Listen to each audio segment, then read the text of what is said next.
Record on this. I'm leaving. I'm out of here.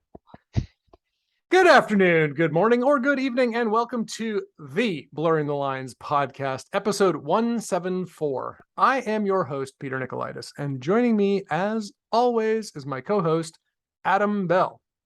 Good afternoon, Peter. Good afternoon, Adam. I'm a little punchy today. Little punchy? I just ran almost 19 miles. So your blood is still, or your brain and the blood that goes to your brain is still in your feet. My what? Yeah. As we say after one of these, can't brain too many mile. Yeah. Oh man, it is rough. So yeah, I had targeted 20 and a half miles, but I'm on this plan, and my coach has told me that like time, distance, and elevation are all factors you can sort of play with. Mm-hmm. So if you hit like one of them, if I hit like one of those out of the targets, I'm okay. Mm-hmm. And the time for today was like 4.2 hours, and I was running for like 4.5 hours. So I hit that. Yeah. Fell a little short on the elevation, fell a little short on the mileage, but I was running for 4.5 freaking hours. Yeah. I think I can take a freaking break. Thank you very much. Oh my goodness. You should have, scheduled your last mile to be all downhill. Well, I'm actually thinking next time. So I started with the highest, most technical, gnarliest trail that I did today. And I'm thinking next time I'll flip it around and do the easy stuff first and save the worst for last. Not sure how that's going to go, but we'll see. We'll see. Well, cool. Well, you made it though. I mean, I'm alive. Yeah. If I had to run for 4 miles, I don't know that I could right now. Yeah. How about 4 hours? Yeah. 4 hours. See, the blood doesn't. Your lack of brain is affecting me. Can't brain. Can't brain. Yep. Oh, brother. I could probably do 4 miles. I wouldn't like it, but I could do it. I bet you probably could. I bet. Yeah. Because I could run 1 mile without. I could run 2 miles without it being a problem. Yep. And if I can do 2, I can do 2 more. Yep. Yeah. You probably could. You probably could. It might take me an hour, but it'd be done. Hey, there you go. You can play with elevation and time distance. Time. Yeah, I ran for 4 hours. How far did you go? 4 miles. 4 miles? Yeah. I don't think that's running. Yeah. Oh, I ran every time, but I did push-ups in between and sit-ups and pull-ups. Exactly. Yeah. Speaking of that, I have not done my mediocre modified murph for a few days. It's been, and I'm also behind. I owe 200 push-ups today. I missed a day a few days ago, and I did not make up the following day, so I'm still at 100 push-up deficit from there. So, well, you could play with that. I mean, you could do 125, and then you make it up over 4 days. I could do that. I absolutely could do that. I'm really curious though. Let me just see though, because so this week I have run approximately 34 miles. Yeah. And I don't remember what the target for this week was. The target for this week was, let's look it up. Let's go to the videotape. The target is 41. Nope.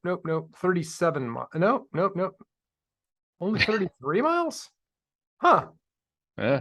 The target, the weekly total volume dropped for a little bit. I don't know why. I have not broken down the voodoo that my running coach uses to make them. So I've made my weekly cap. So I do not need to run tomorrow. So tomorrow I may just do murphs and watch movies or go kayaking or something like that, but not running. Tomorrow is not. Yes. Yeah. Well, you look like you picked up some more muscle tone since you've been doing murph and stuff. Yeah, I can definitely feel the difference, a little bit of chest activation and stuff like that. So it's pretty cool. I like it. I'm failing quite a lot on, like not doing, like when I do sets of 10, I often don't do all 10. Like the last one, I can't get chest to bar. But generally, you're supposed to go to failure, right? That's how you build strength. Isn't that how it's supposed to work? That's supposed to work. So, hey, maybe I'm getting stronger, even though I'm not strong enough to actually do a freaking pull-up. Boy. Yeah, I do miss not knowing how far I've gone in a day. That's So, the only thing I miss. so talk to me about this. So, dear listener, what Adam is referring to is he is no longer an Apple Watch wearer / owner. No, and I'm probably I've never met anybody who didn't like their Apple Watch. I definitely have. Have you? Okay. Yeah. No, I definitely know people who are like, it's okay. Yeah. But what was it? What was it about the Apple Watch? So you were a Fitbit guy. You tried the Apple Watch at the recommendation of me and friend of the show, Scott Wilsey, and then you ditched it and went back to a Fitbit. What happened? Well, I didn't even go back to a Fitbit. I went to a Timex. I'm wearing a watch. So you're not even like, how are you? You're not tracking your CrossFit? I'm not even tracking anything. Dude, you're like off the grid. I'm freeballing it, baby. You're a Luddite. Oh my goodness. Talk to me. What happened? Well, so the Apple Watch, I mean, it was cool, but it was a pain in the butt.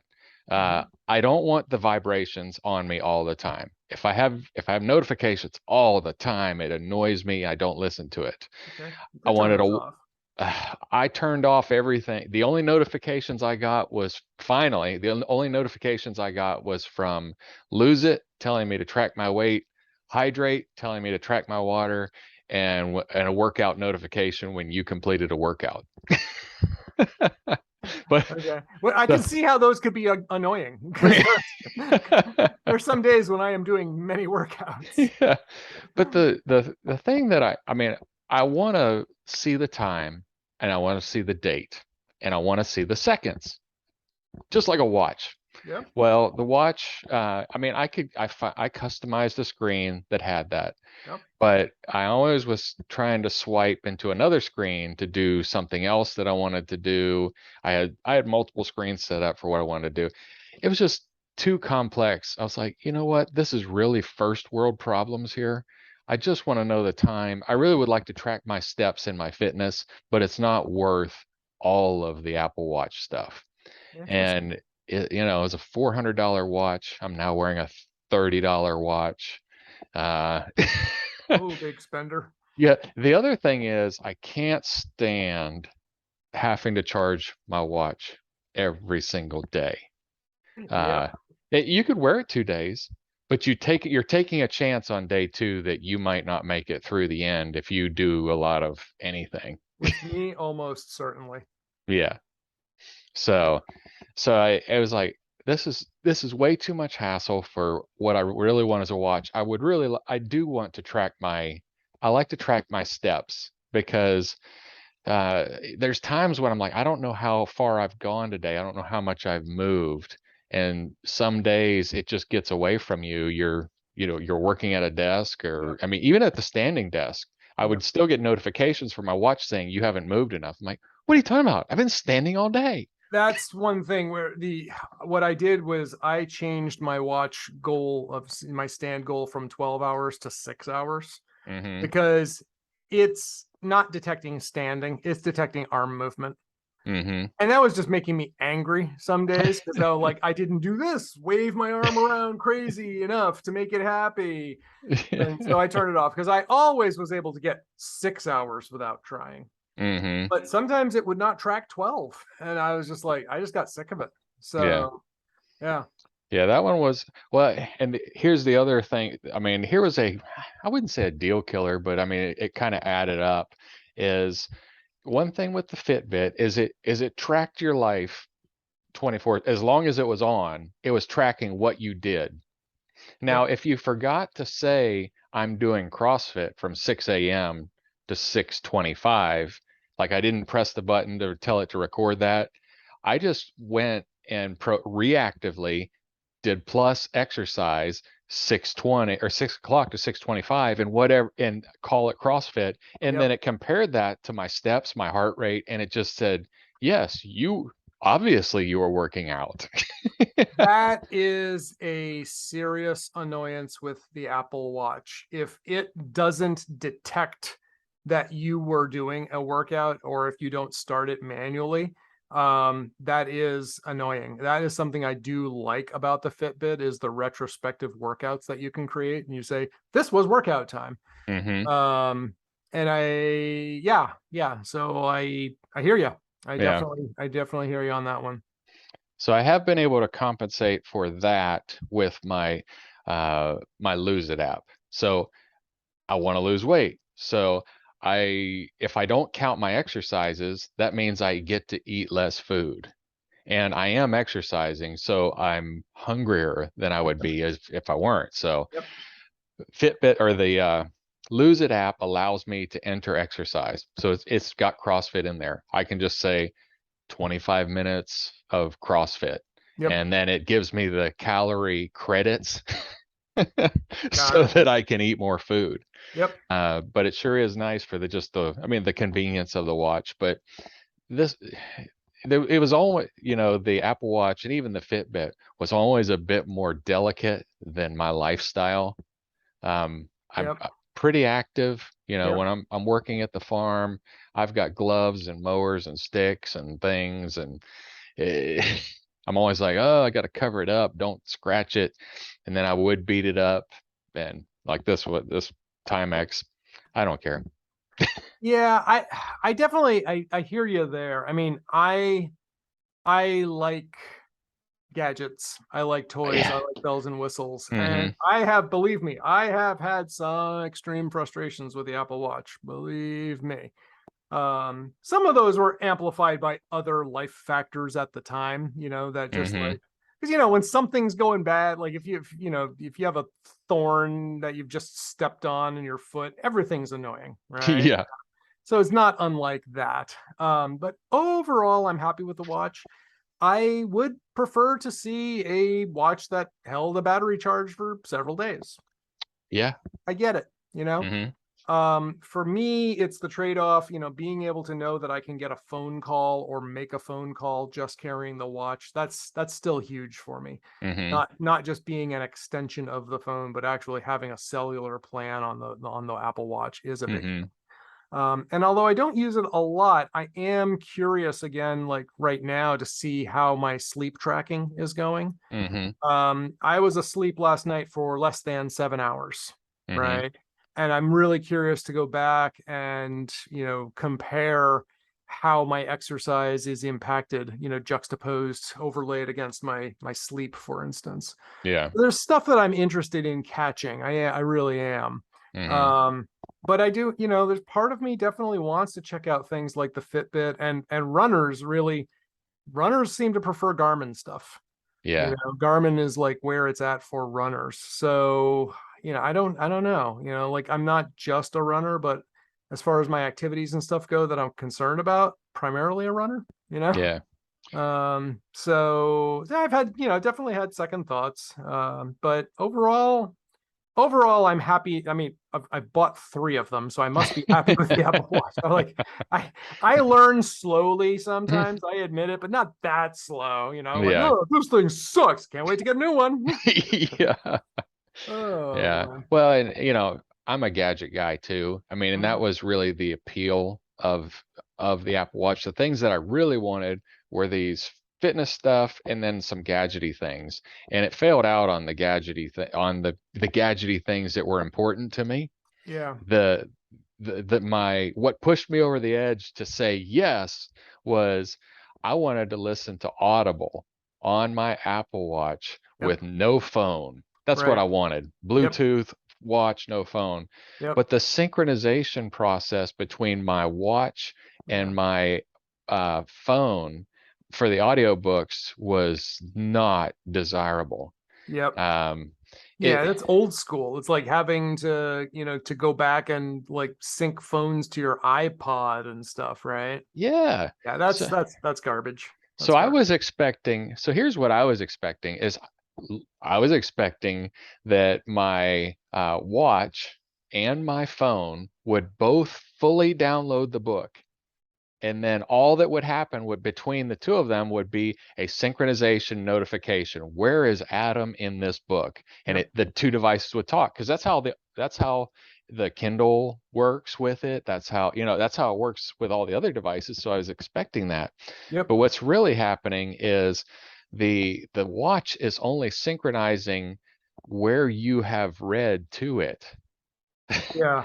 So Yeah. if I've listened to it in my truck on the way to the farm, it won't be on my watch. Right. And to be clear, this is not a problem per se with the Apple Watch, but No. it's a problem with the apps available for the Apple Watch. Now, Yeah. if you want to hear about like all of the problems with the Apple Watch, there are plenty of them, like from a developer's standpoint. Hmm. If you look at if you listen to the Accidental Tech podcast, they talk about, Marco Arment is the developer of Overcast, the podcast Hmm. client. And he will often talk about, especially when they have something new and he tries to migrate stuff to the new framework or the new tools and stuff. He'll go on and on about all the shortcomings of Apple Watch development. And every time I hear him rant about it, I am so grateful that he continues to develop Overcast for the Apple Watch, because I do use it. I'm one of his like 0.2% of users who actually use the Apple Watch app, Uh-huh. So Yeah. So I am considering the Garmin. I am thinking about the Garmin yep. because it holds a longer charge, and it's more of a watch that will track my fitness than a computer. And yeah, and that's yes. And the other thing too is you could get the Garmin Phoenix, which is solar powered. Oh wow. I didn't Oh know yeah. that. Oh yeah. So some of those Garmins now, this is the thing, is like I was kind of surprised. I thought Apple was like the premium, most expensive out there. I was surprised. Some of those Garmins are 700-800 bucks. Oh wow. Yeah, we're talking like Apple Watch Premium Hermes Edition type prices here. So I was really surprised, but some of those can be, they can be up there. They're really fancy. Hmm. I've listened to back when I was having like Apple Watch problems. I watched a lot of YouTube videos, but with a lot of ultra runners to see what they were doing. Hmm. And it seems like the Garmin Phoenix is where the serious long, endurance runners who care about this kind of stuff go. Hmm. So check that out. Phoenix, I think it's spelled Feenix. Oh. Yeah, yeah, yeah. So So yeah. so do you ever do the Apple Pay on your watch? I love that feature. Yeah. Love it, love it, love it. Just bought a burrito after my long run today with it. It's great. It's amazing. Love it. So how do you just you press the button and it kicks Click, to the click. Apple Watch and, Yep. it Tap, tap, pulls your and you're good. default payment. Yep. Up. Exactly. And I have a different default payment card on my watch than I do on my phone. Ah. Because on my watch, I will almost certainly be buying groceries. Mm-hmm. And if I pull out anything else, I'm, like almost certainly at a store having an interaction with a person where, a sales rep where I might have been looking something up on the phone and stuff. Mm-hmm. So I have two different, default payment cards. So, but Yeah. it's nice because like I run into the store and unless I'm buying alcohol, I don't need to bring my wallet. I don't need to bring my phone. I have my shopping list on the watch. So, Mm-hmm. like everything I need to do, I can just look at it, tap it, check it off as I buy it. Mm-hmm. So, it makes a difference. I do like the conveniences and I use a lot of the features of the watch. So Yeah. it's pretty Yeah. sick. I think the one thing that I was regretting is not having the cellular. Yep. Yeah, it makes a huge difference. That's the thing. It's like my first two Apple Watches were not cellular. They were just, or the first one, the first one definitely not. The second one I think was actually, yeah, that's true. My Apple Watch Series 4 was cellular. So I've had the 2, 4, and the 6. Mm-hmm. Not sure if I'm gonna go for an 8. I guess we'll Mm-hmm. have to see what happens, what it looks like when it comes out. But right now, it's the 6 is doing okay. You know, Mm-hmm. it's not, I'm not feeling, but my 4, by the time that thing was of age, it was getting bad. Yeah. And oh no, it definitely did have cellular, because I do remember now, I was out. I remember we had an incident at the hospital, and I got notified of it while I was out for a run. And I was able to make a phone call and start getting some, some assistance from one of our incident response companies. Mm-hmm. And then the battery died. And it had like, oh yeah, you've got 33% battery life. Like, oh, you've got 10% battery life. Oh, Yeah. You are gone. yep. And I was like, okay, that's great. So, Mm-hmm. but I don't know what the current watch has been pretty reliable so far. And, it's 2 years in. Plus, I have the perpetual Apple Care going on. Mm-hmm. Yeah. So I pay month to month. So it's still under warranty. I can still call them with tech support issues. I just got a replacement, like a month ago or Mm-hmm. something. So, so I'm pretty happy with it. So, Yeah. I ended up giving it to my youngest daughter. yep. She's headed to college. UT now has, they can do their door key on their Apple Watch, Nice. the app. So she's going to be at the dorm. She can just have her watch and beep up to the door and get on in. I'm like, okay, good for you. I mean, and she's gadgety too. So Yep. she's like, yeah, I'll take it. That's good. And I've got the perpetual care on it as well. Yep. Good. Good. So, All right. What else? What else are we talking while we're talking gadgety? What else are we talking about? well, let's talk about this new MacBook Air. Woohoo! So finally the day came and I got my new MacBook Air M2 processor. Mm-hmm. Terabyte of storage, 24 gigs of RAM. You got the 10 cores, GPU, and all the pretty much. It's not completely totally decked out, but it's pretty darn close. It's Mm-hmm. pretty close to top of the line. I think. At least I don't think it was. I don't think it's the top of the most expensive. I think there were other options. Like I think I could have gotten like a 2 terabyte storage. I Mm-hmm. think. Who But needs that? you say that today. You know, Who even needs that? I mean, who needs more than, you know, 640K of memory? I mean, who's going to need more than that? thank you, Bill Gates, back in 1980. So yeah, so I bought it and I love it. So I've had it now for what, 2 weeks? I guess I got it last Monday. Mm-hmm. It is so nice again having a Mac. I still haven't completely finished setting it up because I had, like I will often port my profile from an old Mac to a new one. But it's been long enough that I don't have an old profile to port. Ah. And I haven't like pulled over my SSH keys, for example, so that when I say like SSH to this server, it just knows who I am, Mm-hmm. authenticates me, right? Um, but there is some cool stuff since I last looked. Maybe this has existed, but I've never used before.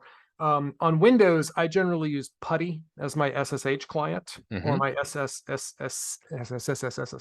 my SCP client for like secure copying files. Mm-hmm. There is a tool to migrate your Putty keys over to Windows or from Windows to the Mac. Ah.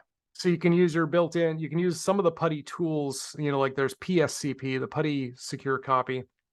Apparently there's no Putty client for Mac. Apparently it seems like you just use the SSH client that's built in, which Mm-hmm. is fine. I just want to move my keys over, and there are a number of keys that I have already in Putty that I don't have anywhere else yet. Now, it's not that hard to just go to a server Mm-hmm. and download your key and push it to a remote client. But if I don't have to do that, and there's an easier way and like a little tool that I can use to just migrate everything over, that'd be really cool. So So yeah, what are you using for the SSH on the Mac? built in. It's just SSH as part of the. You just go to the terminal Yeah, and go from exactly, there. But exactly. are you able to remember locations and things like that? See, I grew up on the command line. So the answer is yes. Right. So I've done like the first computer that I owned, my first computer was running MS-DOS. Yeah, same. And and then Windows came out and it was horrible, and like I was more at home on the old AT&T mass comp system, in Unix, at college, even though like no one used it for anything. Like we used it to learn Unix essentially. Hmm. So I don't, like, yeah, host names, oh, that's on, blah blah blah, shared host 17.paradigmcc.com, blah, Hmm. go for it. But if I have those keys and stuff, that that agent over there, it may make things easier for me. I don't know, we'll find out. Yeah, yeah. um Mine yeah, was a Tandy 1000. mine was a Tandy 1000 SX. Nice. I don't remember if it's an SX, but Yep. I had one big floppy I had drive. two 5 1/4 floppies, no hard drive, Yeah, yeah, and no I hard believe drive. 384K of memory. Yeah. Yeah, so that's I ended up getting two hard drives, or not two big floppy drives, so that I could play King's Quest and I could save to the second disc. Yes. Wow, that is funny. I had no idea that our start of computing was so close. That's amazing. That is amazing. Oh man. So yeah, overall I'm liking it. Like one of the things that I absolutely love is the synchronized clipboard between the all of my Apple devices. Hmm. iPhone, iPad. I knew that that was syncing now, but now to be able to do that on the on the Mac is great. Hmm. Because, for example, if I run my authenticator app, like Uh-huh. if I get prompted for a 6-digit code, I look it up on the phone, touch it to copy it, and then go to the Mac and just paste, Yeah. and it goes in. That's great. That Uh, that was one of my favorite Apple features, yeah, Authy. yeah, I'd go to a web page and I'd go to yes. Authy, and then on my phone it'd say authenticate button, yes. Yep, exactly. Exactly. So that is pretty slick. Hmm. I wish that the integration would be a little bit better if I was using Safari on the Mac, which I'm not, just Hmm. because I use Microsoft Edge everywhere else. So, like at work, well, for the hospital, I have to. That's the corporate standard there. For Paradigm on my own machines, I use it just because I'm happy with Edge. Edge, Chromium, it's a decent browser. Hmm. I'm happier with it than giving all of my information to Google all the time, right? I'd rather give some of it to Microsoft. Shared love, Yeah. right? Um, so yeah, I like Edge. It seems to work well for me, so I'm happy about that. But it's not as tightly integrated with the operating system. But that said, Edge with LastPass is my default setup. Works pretty well for me. Yeah. So pretty happy with that. So do you LastPass really is that's the heart of me moving from one system to another. yeah. If I have all my passwords and everything in one place, I can figure out the rest. Hmm. Yeah. Yeah, that I use LastPass. Do you use the family version? I do. I have it for my father. Yep. Hmm. Yep. Yeah, I mean, I use that for the four of us, and it's now part of our estate plan. I've made Elizabeth also an administrator, so if something happens to me, she Yep. has all the passwords. There you go. That makes sense. Yeah. I'm not in a position where I can do that with my personal life right now, Yeah. because there is absolutely no point in me giving it to my father, because he will forget within 4 minutes. Yeah. So it doesn't matter. Oh boy. Yeah. The 30-second Mike or whatever his name was in 51st Dates. Yeah. The What? Who? Yeah. Hi, I'm Uh, Mike. who? Well, Oh cool. boy. So, Yeah. yeah, that you don't have any buyer's remorse on the Air? No. Not a lick. Not a Hmm. lick. Yeah, it was like $2,000 or so well spent. Hmm. So, no, I'm very happy with it. And the battery life, although I'm not doing much with it, the battery life is great. Um the being able to charge. Universal control, the new feature that lets you control your iPad from the Mac, is slick. Yeah. So rather than just extending the screen, I guess I misunderstood. I thought that it would be just like a screen extender so that your iPad became like an alternate display for your Mac. Mm-hmm. And I don't know if that is something that they used to do, but That's what it used to be. okay. So So you, that's where I was thinking about it, because I never had a Mac during that time. mm-hmm. So now instead, and I no, but I had a third party app that did that at one point, that mirrored or extended it, but it wasn't Mm-hmm. built into the operating system. So now what you do is instead it controls the iPad from the Mac trackpad and keyboard, which Mm-hmm. actually works pretty well for most things. Like if there's something I want as like a reference or something, I might have a web browser on the iPad or Slack or Mm-hmm. something. And the keyboard, the clipboard synchronization between the two is also very useful. And you can even like drag and drop an image from one to the other. Mm-hmm. And that's pretty slick. Yeah. So, yeah, so I'm pretty happy with that too, because it turns my little 13-inch screen, extends it off to my even littler iPad mini. But between the two of them, it's pretty slick. It's pretty functional. So I'm pretty Mm-hmm. happy. Yeah, that I my only regret about the so I've got the MacBook Pro 16 Yep. is the size. It's so big It's too big. most of the time. The only time I need it is when I'm using it as a desktop replacement when I'm on vacation in Alabama, which is once a year. Yep. It's nice. I mean, when I'm down there, I'm like, I love this desktop. I bring a spare monitor in case I really have to work and I can set up dual monitors, Yep. but I almost never do. I just use the big monitor. But the rest of the time when I'm traveling, Yeah. I'd really like a 13. Yeah. Oh, absolutely. I learned that lesson when I was when I spent the winter in Brazil. Um, I was perfectly happy with an 11-inch MacBook Air. Oh I think it was wow. like second generation at MacBook Air, I think. Mm-hmm. Perfectly happy with it for several months. Didn't have a problem with it. Mm-hmm. So I can do a lot. Can I be a little more productive with a larger display, a second display? Yeah, when I'm working on big spreadsheets and stuff and I want to see lots of data, that's when it really comes in, but that's not very often for me. Yeah. And growing up with, well, again, my first computer was DOS. There was no multitasking, but then I would buy like task switching programs that would let you like switch between one and the other and stuff. Mm-hmm. I'm pretty good at flipping back and forth between a browser, an email client, a spreadsheet, Mm-hmm. so I don't need to have everything on one screen all at once for me. Yeah. So, Yeah.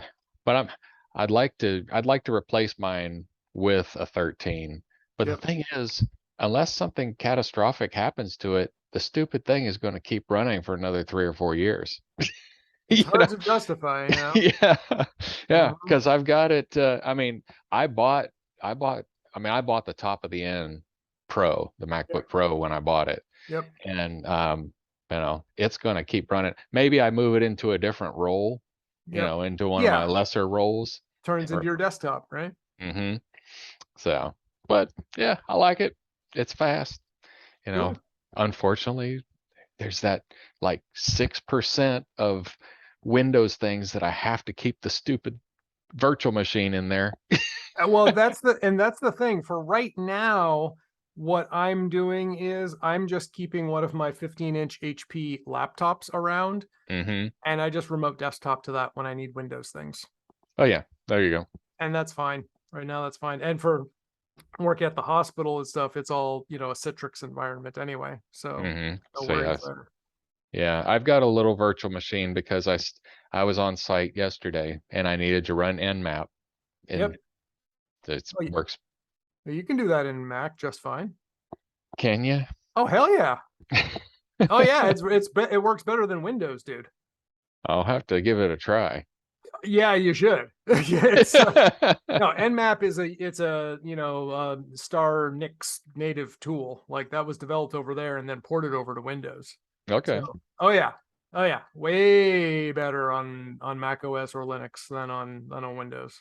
Okay. Yeah, yeah. Yeah, I know Linux, but I didn't know that it would work on the Apple.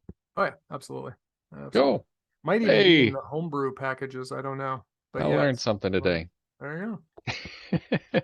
Cool. Well, let's continue on. I know we got a little bit of a late start, but Yeah. I am tired.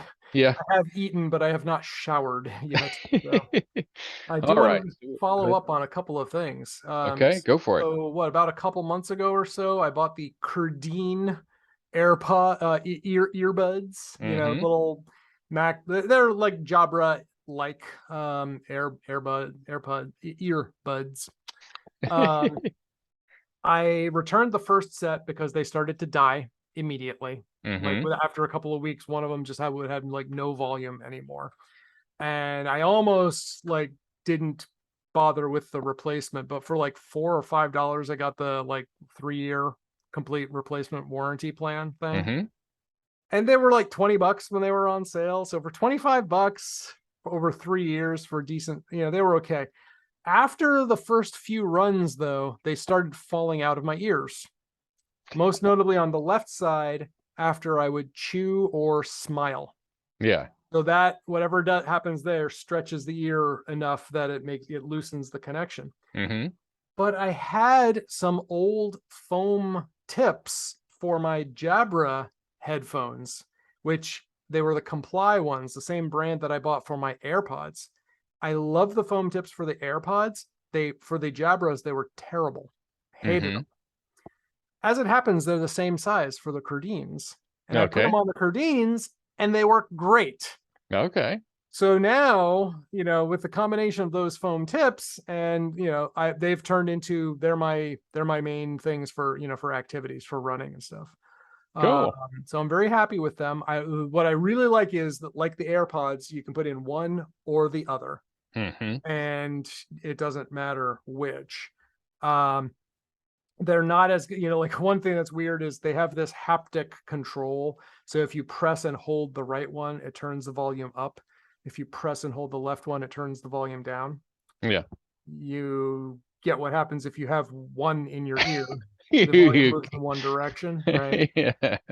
It definitely sometimes it's a little touchy. Like I'll be adjusting it in the ear and it'll take that as a tap. So it pauses.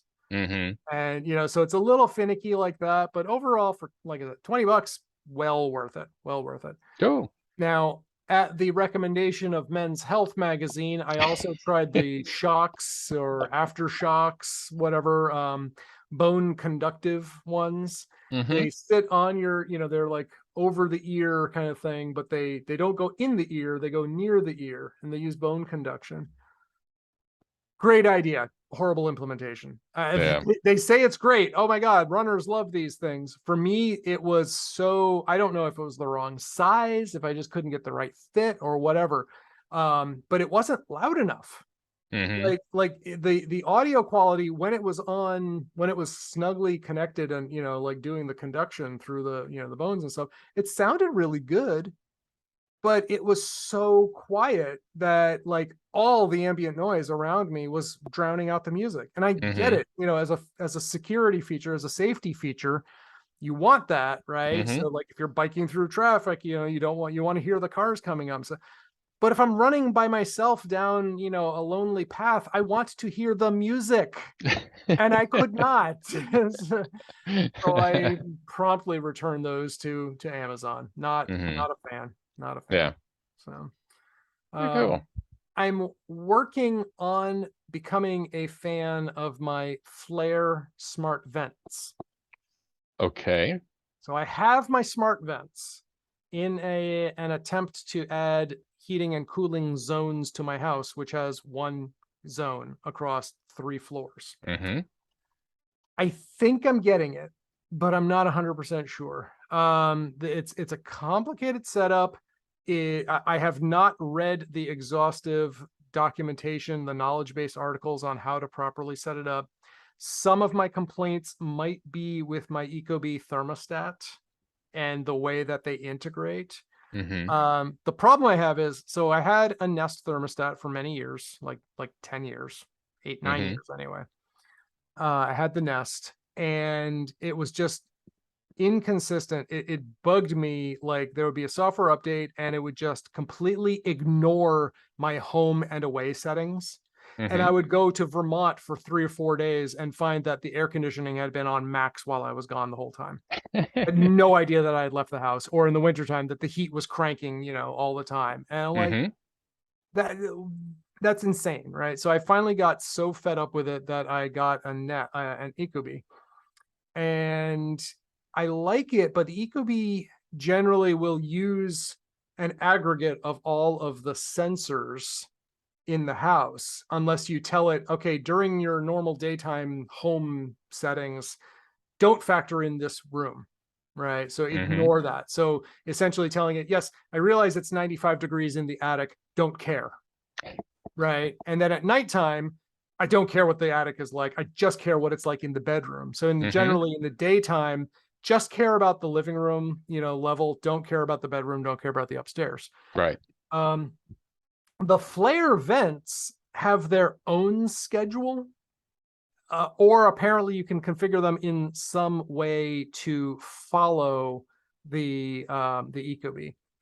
But it's still not clear to me, because like at this moment the bedroom is set to away, so it shouldn't be factoring like it like set to away, meaning like the sensor in my bedroom knows I'm not in the bedroom. Mm-hmm. But also during the daytime schedule, the ecobee ignores the bedroom. It's like it doesn't exist. It's like, yeah, it's 85 degrees in there, but I don't care. I'm not, no factor. No fair. But then like I had to set a schedule in the living room, so what happens is, when the Flair detects that the temperature is above or below a certain threshold, it opens or closes the vents accordingly. Mm-hmm. So at night, when it's time to go to sleep around 9 o'clock, it realizes that the bedroom is 85 degrees and it needs to be 65. It will open up the vent going into the bedroom and start cooling it. Mm-hmm.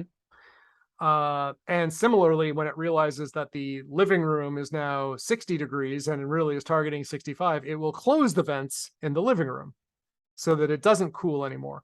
So the intention is like, well, what happened is I would wake up in the morning and come downstairs, and the downstairs is either 20 degrees hotter or colder, depending on the season, than Mm-hmm. the bedroom, right? And I'm like, this is horribly inefficient. Like my downstairs does not need to be 60 to make my bedroom 70, right? Like, is Mm-hmm. there a better way to do that? So these Flair vents are supposed to handle this problem. So I'm not 100% sure. I have to, maybe I'll do that this afternoon or tomorrow, since I will be finally taking a break and not running for a couple of days. I got to just figure out the proper way to set this up, but I think I'm getting, starting to wrap my brain around how it works. But it is kind of cool, like, no pun intended. When the thing starts going off and it starts to like you could hear the little vents opening and closing accordingly and stuff. So it's Mm-hmm. it's kind of neat. But there was a time like when I left the house, and the ecobee, because of energy saving policies, like it's like, oh, we're in a rush demand kind of thing, we're going to raise the temperature to, we're not going to keep it cool, like it's high energy demand, so to save money we're going to make you a little uncomfortable. But the Flair vents didn't get that, so Mm-hmm. they closed all the vents. And so like the air conditioner was cranking, but all the vents Going were nowhere. closed. Yeah.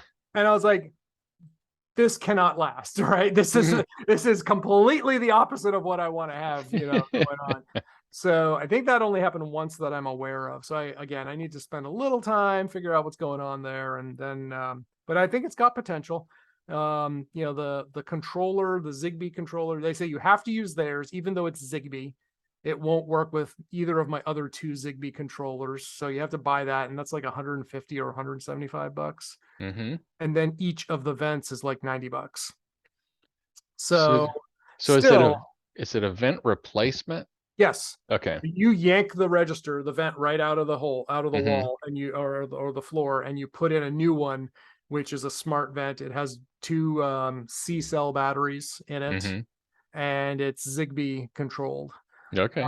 So for the price of around $500, Mm-hmm. I'm able to make 3 different zones in the house, which Mm-hmm. is, kind of cool. It's certainly less than hiring an HVAC crew to come in and run new ducts and new thermostats, et cetera, et cetera. Yeah. So if it works, so Yeah. When it it works. works. It's great. So keep our fingers crossed on that one. So Uh-huh. Well, cool. Yeah, let me yeah, know. I Might be will. might be interested in that. What else you got? All right. So I have my farm and I get letters in the mail, which is pretty slick. It's not a bad idea. Uh, where these people offer me, so these people offered me $10,000 for my 31 acres, 32 acres practically, and then these people offered me $19,000. So they're getting this information. It's public record that I own the property, Mm-hmm. and they're just out there fishing because they're sending letters to these people that own property in rural companies or counties. Somebody may be desperate and just looking to get rid of it. It's a numbers game. Yeah, it's a number. I'm like, that's not a bad idea. If I had a lot of money, that I just didn't know what to do with, if I could buy that farm, that 32 acres for $19,000, heck yeah, I would do it. I mean, if they told me Deal. I'll sell this to you for 19,000, done, let's do this. But I just like, so I got somebody last week that they got my cell phone number and they actually texted me and wanted to sell it. I said, yeah, I'll sell it to you for 1.5 million. And Would you take 19,000? yeah. So they said, they're like, is there a house on the property? I said, yeah, there's a house and a working farm. Yeah.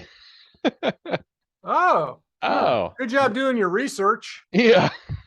Well, here's the other thing. They're going by public records. Yeah. So the public record also shows that I paid 125 for it. Yep. So if I paid 125, why would I? You might be desperate. Might be desperate. I was out with my running buddy this afternoon. He joined me for one leg of my long run, and he was talking. He's working on refinancing and trying to get a home equity line of credit. Mm-hmm. And his credit union hired this appraiser in Michigan. He's in Massachusetts here. Mm-hmm. And all they did was like looked up some stuff online, and that's it. I was like, Mm-hmm. that's not an appraisal. No. That. How is that even a thing? Like that's insulting. Mm-hmm. I was like, oh my goodness, that was insane. I was like, how? And you had to pay for this. Yeah. They're charging him for this thing. I was like, you demand your money back, and yeah, I would want money for the hassle of having to do other people's jobs for them. This is Mm-hmm. How did that become a thing? The last time I had a reappraisal for a refinance, it was during COVID.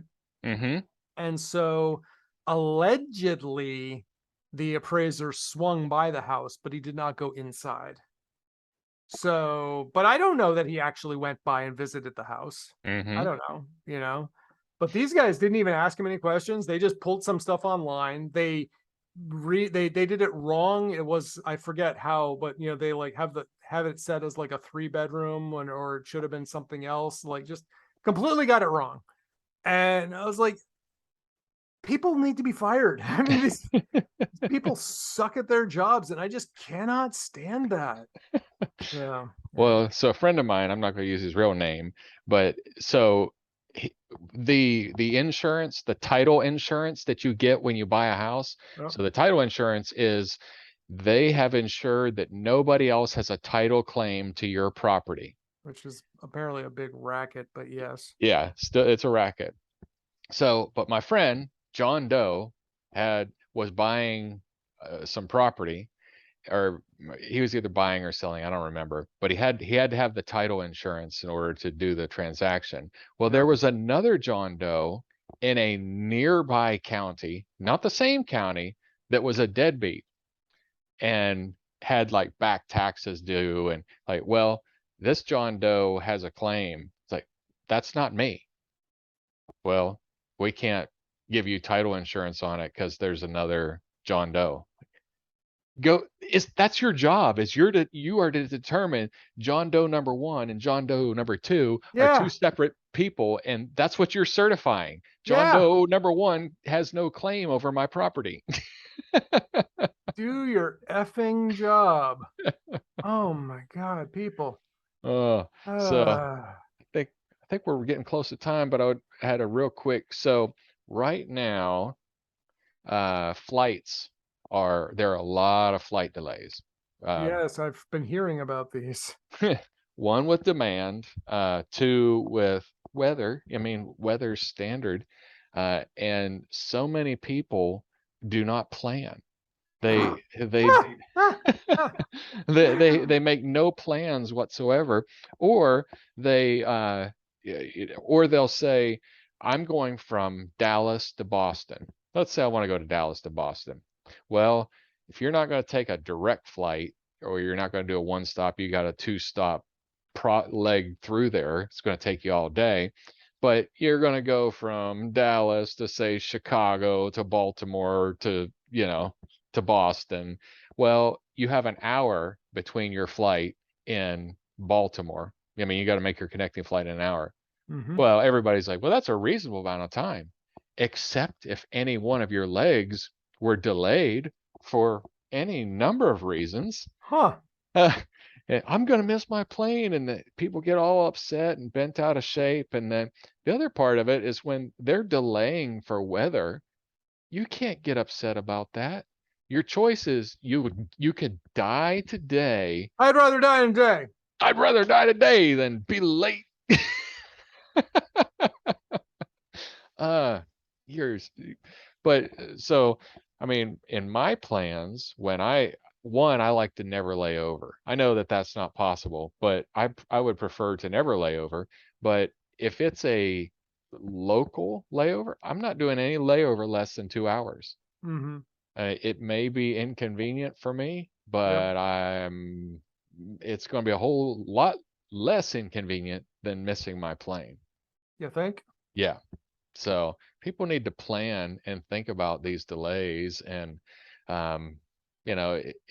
especially if it's out of your control. You also need to plan for what's going to happen if it's outside of your control and there's nothing you can do about it. You got to have at least some sort of backup plan of, if last night I wasn't sure I was in Charlotte, so I wasn't sure I was going to make it back because the flight from Austin to Charlotte was delayed. I'm like, I might not make it to Nashville. If I don't, I'll do something else. Yep. But I'm not going to complain about, I mean, if Not it's, much you can do. yeah, especially when it's weather, or even they're like a mechanical failure. Well, Yep. I really need you to fix that plane before I get on it. I mean, I don't know, madam. I'm questioning your priorities. yeah, like I don't, I mean, I don't want to die on a plane. I mean, I don't really want to die anywhere right now. I mean, Yeah, not today, Santa. yeah. Oh boy. No flight delays. No flight delays. Planning for them. So anyway, Oh, I think you're still fooling around with a kitchen remodel. Are you thinking about that? I'm meeting with my financial advisor next week to see if it makes sense. Mm-hmm. If dropping all this money right now is going to like delay retirement by 5 years, I'll Yeah. probably say no. Yeah. If it's going to delay it by 6 months, I'll probably go ahead and do it, Mm-hmm. So, Well, and it kind of, I mean, I'm kind of feeling that right now so my daughters are, both in college. Well, my youngest starts hers, so we saved in their 529 all the way up. Well, right now everything's down. So at the beginning of the year, it would have been a good time to take out money to pay for school. But right now, my dollars are worth less. So I'm like, okay, well, I just tell the school, schools have a payment plan. So I'm like, okay, we're going to do this over a payment plan rather than just paying it all right now with my hopes that the economy is going to pick back up. My dollars are going to gain, and my dollars have gained some of their money back already. So There you go. so 2 or 3 months from now, hopefully those dollars will be worth more again, and I'll pay the rest of the school. So There you go. Cool. same with retirement. It's like, oh, you hate to be wanting to retire when everything's in the down. And that, I mean, I know plenty of people that happened to during the 2008 financial crisis. Mm-hmm. Yeah, there were people who were planning on retiring and they're like, oh, guess I'm going to keep on working for a few more years. Yeah, at least another one for sure. Yep. So, all right. Well, should we wrap this up? I say we wrap up today's episode. And if I were going to do that, then I would want your feedback. And if you'd like Okay. to discuss a particular topic, then you can drop us a line at www.blurringthelinespodcast.com. If you'd like to hear more about us or reach out to us individually, you can reach Peter at Paradigm Consulting Company LLC, paradigmcc.com, yogawithpeter.com, friendswithbeer.com, or Twitter at the Nikolaidis. And you cannot tell a word how to say that, so don't even try. Peter the Greek. Peter the Greek. I don't think that's gonna find the lookup on any devices other than my phone, but Probably not. probably not. All right. And then you can reach me at sublimecomp.com or rrlavenderfarm.com or at sublimecomp. And I'm sure we will have a Twitter account for the Lavender Farm soon. Sweet. Well, on And that with note, I think it's time to hit the big red button.